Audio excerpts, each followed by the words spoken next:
Choutuppal municipal పరిధిలోని మూడో ward councillor Bandamidi Mallesham గారు ప్రస్తుతం మొదటి నుంచి కూడా భారతీయ జనతా పార్టీ సిద్ధాంతం ముందుకెళ్తూ సో మరి ఇక్కడ ఎలా ఉంది పరిస్థితి, ఓటర్లను ఎలాగా మరి ముందుకు తీసుకెళ్తున్నారు, తనకిచ్చినటువంటి మరి బూత్ స్థాయి ఎలాగా మరి ఇన్ఛార్జ్ ఎవరు ఉన్నారు, ఎలా సమాయత్తం చేస్తున్నారో వారి మాటలు తెచ్చుకుందాం. మల్లేష్ గారు ఎలా ఉన్నారు?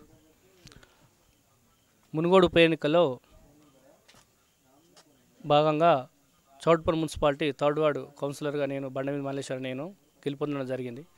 ఈ ఉప ఎన్నికల్లో రాజగోపాల్ రెడ్డి గెలిపించుకోవడానికి ప్రజలు చాలా ఉత్సాహంగా పనిచేస్తున్నారు. మా వార్డుకు సంబంధించి మేజర్గా ఓట్లు గత 20 సంవత్సరాల నుంచి కూడా బీజేపీ ఈడ సర్పంచ్ కానీ ఎంపీటీసీ కానీ వార్డు మెంబర్ టోటల్గా బీజేపీ గెలుపొందింది. అదేవిధంగా 2020 సంవత్సరంలో మీ కౌన్సిలర్ కూడా గెలుపొందడం బీజేపీ జరిగింది. సో ఎలా ఉంది మరి ఇప్పుడు మీకు గతంలో టీఆర్ఎస్ వర్సెస్ కాంగ్రెస్ కానీ కాంగ్రెస్ వర్సెస్ బీజేపీ కానీ ఇలా ఉన్నది కదా, సో ఇప్పుడు అదే కాంగ్రెస్లో ఉన్న వాళ్ళు మరి మీ పార్టీలోకి రావడం కూడా జరిగింది. సో మరి వీళ్ళు కలిసిపోయారా మీరు? మేము వాళ్ళు కలిసిపోయి పనిచేస్తున్నాం అండి. ప్రతి డోర్ టు డోర్ కూడా క్యాన్వాసింగ్ కూడా ఆ విధంగా చేస్తున్నాం. పర్లేదు, మాకు వాళ్ళకు మేము సహకరిస్తున్నాం. పాత కొత్త తేడా ఏం లేదు, అంతా బీజేపీ అనే అవర్షన్లోనే పనిచేస్తున్నాం మేము. సో ప్రభుత్వం వచ్చేసి వృద్ధాప్య పింఛన్ ఇస్తున్నాం 57 ఏళ్ళు దాటిన వాళ్ళకు, చిన్నపిల్లలకు కిట్ ఇస్తున్నామని, పౌష్టికాహారం ఇస్తున్నామని, చదివించేది మేమే, నవోదయ స్కూల్ కావచ్చు, ఏవైతే గురుకుల స్కూల్ కావచ్చు, ఇవన్నీ కూడా మా ప్రభుత్వం ఇస్తుంది. ఇప్పుడు మరి బీజేపీ వాళ్ళకి ఎందుకు వేయాలో ఓటు అని వాళ్ళు ప్రశ్నిస్తున్నారు మిమ్మల్ని. ప్రతిపక్షాలే ప్రశ్నించేది, ప్రభుత్వం వాళ్ళే ప్రశ్నిస్తున్నారు. దీనికి ఏం చెప్తారు? వాళ్ళు మా కేసీఆర్ గవర్నమెంట్ మేము ఇస్తున్నామని చెప్పుకుంటారు, కానీ అందులో ఉన్న కేంద్రం వాటెంతో చెప్పలేకపోతున్నారు. అది వాళ్ళు చెప్పుకున్న తప్పగానే వాళ్ళు చేసింది ఏమీ లేదు. తెలంగాణకు 8 సంవత్సరాలు వచ్చినా కానీ దళితుని ముఖ్యమంత్రి చేస్తానని ఆయన పీఠం ఎక్కడం జరిగింది. దళితుని 3 ఎకరాల భూమి అని చెప్పాడు. నిరుపేదకు ఇల్లు కట్టిస్తామని ఎలాంటి దాఖలాలు లేవు. అదేవిధంగా మొన్న వచ్చిన కరోనా కష్టకాలంలో కూడా దేశ ప్రధాని నరేంద్ర మోడీ గారు కూడా వ్యాక్సినేషన్ ఫ్రీ వేయించుకోవడం జరిగింది. ఆ వ్యాక్సినేషన్ కేటీఆర్ కూడా వేసుకుని వాళ్ళు బతుకురంటే కూడా మోడీ ఆయన చలవతోటే వాళ్ళు బతికి కూడా ఇవాళ మంత్రులుగా ముఖ్యమంత్రిగా పనిచేస్తున్నారు.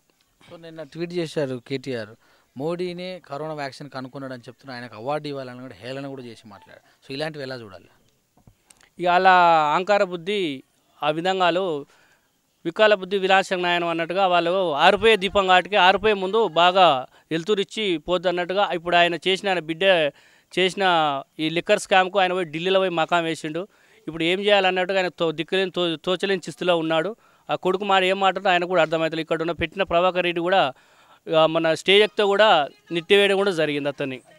సో మొత్తం బూర నరసయ్య గారు మరి పార్టీని వీడి మీ పార్టీలోకి వస్తున్న సందర్భంలో ఏమన్నా లాభం చెందే అవకాశం ఉందా? మాకంటే అధికారికంగా బూరనర్స్ వస్తున్నారు, మాకు ఎలాంటి సమాచారం లేదండి. పేపర్లో పత్రికలలో ఈ సోషల్ మీడియాలో చూడడమే జరిగింది తప్ప కానీ మాకు అధికారికంగా పార్టీకి వెళ్ళి ఎలాంటిది మెసేజ్ రాలేదు. సో మరి ఎట్లా ఉంటుంది? ఇప్పుడు పోటీ కూడా చాలామంది కూడా నిలబడ్డారు. ప్రజలు కొంచెం అయోమయంలోకి గురైనప్పటికీ కూడా మరి బీజేపీ థర్డ్ ప్లేస్లో వస్తుందన్నట్టు కూడా ప్రచారం చేస్తారు. అంటే కాంగ్రెస్ సెకండ్ వస్తుందని చెప్పకుండా బీజేపీ ఇక్కడ థర్డ్ ప్లేస్లో ఉంది అంటారు. ఈ గ్లోబల్ ప్రచారాన్ని మీరు ఎలా తిప్పికొడతారు? ఈ ఎవరి పార్టీ గురించి చాలా గొప్పలు చెప్పుకుంటారు సార్. అది జనాలు కూడా తీర్పు ఏ విధంగా ఇవ్వాలో జనాలు ఆల్రెడీ డిసైడ్ ఉన్నారు ఏ పార్టీకి ఓటేయాలని. సరే మా బీజేపీ మాదని టీఆర్ఎస్ వాళ్ళని కాంగ్రెస్ వాళ్ళని కాకుండా జనాలు ఆల్రెడీ డిసైడ్ అయినారు. మునుగోడుకు ఏ విధంగా తీర్పు ఇవ్వాలని కూడా ఆల్రెడీ జనాలు డిసైడ్ అయ్యి రెడీగా ఉన్నారు. 3వ తారీఖు ఎప్పుడు వస్తే ఓట్లు వేద్దామని సిద్ధంగా యువత కూడా ఉన్నది. ప్రతి ఒక్కరు కూడా ఓటు కోసం వెయిట్ చేస్తారు. ఏనికి ఇప్పుడు సిద్ధంగా ఉన్నారు. సో మీకు ఇన్ఛార్జ్ ఎవరు ఉన్నారు మీ యొక్క బూత్కు? మాకు కార్పొరేటర్ హైదరాబాదు మధుకర్ రెడ్డి గారు ఇన్ఛార్జిగా ఉన్నాడు. 27వ బూతు.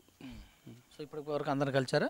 అందరు కలిసాం. Door to door daily 2 times వెళ్తున్నాం, మార్నింగ్ ఈవినింగ్ వెళ్తున్నాం. ఇప్పటికీ డోర్ టు డోరు ఒక 4-5 డేస్ నుంచి వెళ్తూనే ఉన్నాం, కలుస్తున్నాను. మాకు ఉప ఎన్నిక ఎప్పుడైతే స్టార్ట్ అంటే అప్పటి నుంచి మా ప్రచారం స్టార్ట్ అయింది.